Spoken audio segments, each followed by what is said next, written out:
Praise lord, హల్లెలూయా. దేవుని నామానికి స్తోత్రాలు. మీ అందరికీ నా వందనాలు తెలియజేస్తున్నాను. ఈ దినం కొరకు దేవుడు సిద్ధపరిచినటువంటి మాటలు, ప్రియ సహోదరి సహోదరుడా, మరి ఈ యొక్క ఉదయకాల సమయంలో మరి నీ జీవితంలో ఎండిపోయినటువంటి స్థితి, పాడైపోయినటువంటి స్థితి, బీడే స్థితి ఉన్నటువంటి పరిస్థితుల్లో, అయ్యో నా జీవితం ఇంతేనా, దేవుడు నాకు వాగ్దానం చేశారు, మరి నా జీవితం ఇంకెన్నటికీ బాగుపడదా అని ఒక నిరాశలోకి లోనైనటువంటి స్థితిలో నీవు ఉన్నట్లయితే పరిశుద్ధాత్మ దేవుడు ఈ యొక్క ఉదయకాల సమయంలో మరి ఈ యొక్క ఉపమానం ద్వారా నీకు తెలియజేస్తున్నారు.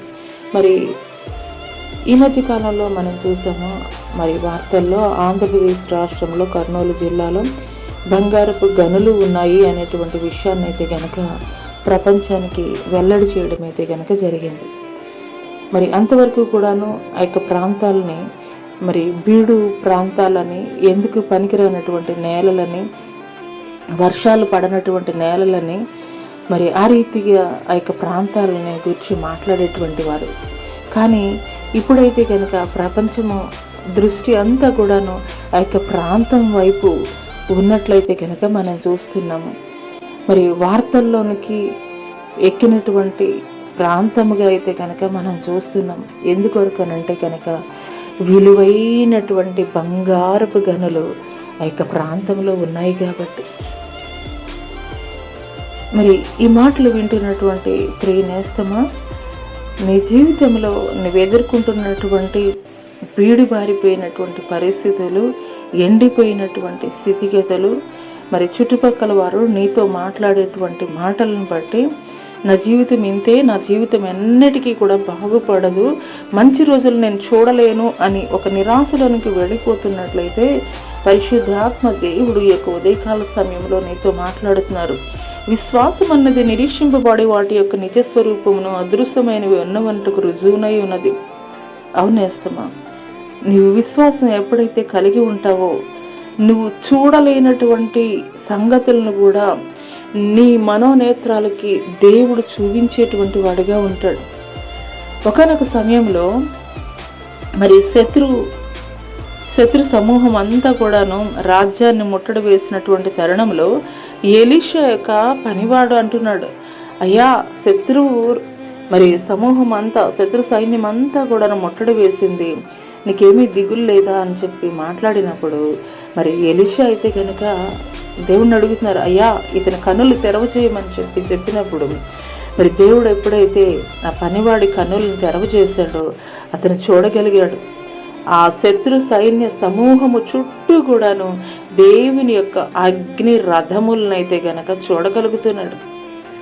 అప్పటి వరకైతే గనక మరి చుట్టూ ఉన్నటువంటి శత్రు సైన్య సమూహాన్ని బట్టి ఎంతగానో భయపడిపోయి కలవరం చెందినటువంటి వాడిగా ఉన్నాడు. కానీ ఎలీషా మాత్రం నిబ్బరంగా ఉన్నాడు. ఎందుకంటే ఎలీషా తన యొక్క మనోనేత్రాలతోటి దేవుడు ఉంచినటువంటి అగ్ని రథాలను చూడగలుగుతున్నాడు కాబట్టి నిబ్బరం కలిగి ధైర్యంగా ఉన్నాడు. కానీ చూడలేనటువంటి ఆ యొక్క పనివాడు మాత్రం ఎంతో కలవరంతో నిండిపోయి ఉన్నాడు. అదే రీతిగా నీ జీవితంలో కూడాను నీ ఎదురుగా కంటికి కనబడనటువంటి కార్యాలు దేవుడు జరిగిస్తున్నాడు. ఆ విషయాన్ని నువ్వు గ్రహించుకోలేకపోతున్నావు. నువ్వు గ్రహించుకోవాలి అని అంటే కనుక ఆత్మీయమైనటువంటి నేత్రాలను నువ్వు కలిగి ఉండాలి. అంత గొప్ప విశ్వాసాన్ని, లోతైనటువంటి విశ్వాసాన్ని నువ్వు కలిగి ఉన్నప్పుడు మరి ఎలీషా యొక్క పనివాడు ఏ రీతిగా అతని యొక్క మనోనేత్రాలు తెరవబడినప్పుడు చూడగలిగాడో అదే రీతిగా నీవు కూడా చూడగలుగుతావు. దేవుడు ఈ లోకంలో విలువైన అన్నీ కూడాను, బంగారము, బొగ్గు, పెట్రోలు, గ్యాస్, ఇలాగూ విలువైనటువంటి ఇతర ఖనిజ సంపద అంతా కూడాను భూమి అడుగు భాగంలో దాచి ఉంచాడు. మరి అది నిపుణుల ద్వారా పరిశోధన చేయడం ద్వారా వారైతే కనుక కనుగొంటారు. సామాన్యులు మరి భూమి అడుగు భాగమున ఏమున్నది అనేటువంటి విషయాన్ని అయితే కనుక వారికి తెలియదు. కానీ ఎప్పుడైతే పరిశోధన చేసి మరి నిపుణులు కనుగొంటారో మరి అప్పుడు అవి వెలికి తీయబడతాయి. అదే రీతిగా ప్రస్తుతము మరి ఏమీ కూడాను జరగనటువంటి సైలెన్స్లో నీ యొక్క జీవితం కొనసాగింపబడుతున్నట్లయితే, నీ యొక్క పరిస్థితులు కొనసాగింపబడుతున్నట్లయితే ఏమి జరగటం లేదనేటువంటి ఉద్దేశం అయితే కాదు, కానీ ఖచ్చితంగా దేవుడు అక్కడ క్రియ జరిగిస్తున్నాడు, దేవుడు అక్కడ కార్యం మొదలుపెట్టాడు. కానీ అవి చూడగలిగేటువంటి విశ్వాసము, చూడగలిగేటువంటి మనోనేత్రాలు నీవు కలిగి లేవనేటువంటి విషయాన్ని అయితే కనుక నువ్వు గ్రహించుకోవాలి. ఒక బంగారాన్ని, విలువైనటువంటి ఖనిజాలని మనం మామూలు నేత్రాలతోటి పరిశోధన లేకుండా ఎలా చూడలేమో, అలాగే మరి విశ్వాసం అనేది లేకుండా దేవుడు చేసేటువంటి కార్యాలను మనం చూడలేము.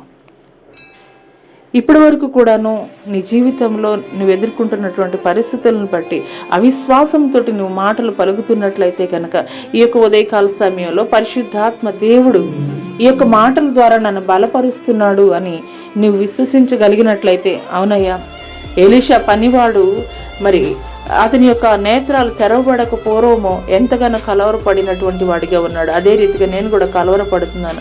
అతని నేత్రాలు ఎప్పుడైతే తెరవ చేయబడ్డాయో మరి నీ యొక్క అగ్ని రథాలని చూడగలిగాడు. అదే రీతిగా అటువంటి విశ్వాసాన్ని, అటువంటి మనోనేత్రాలని నాకు కూడా దయచేయి ఎటువంటి ప్రతికూల పరిస్థితుల్లో అని నీవు అడగగలిగినట్లయితే నిశ్చయముగా దేవుడు నీ పట్ల జరిగించేటువంటి కార్యాలను నిశ్చయముగా నీవు కూడా చూడగలవు. అట్టి కృప దేవుడు నీకు దయచేయునుగాక. ఆమేన్.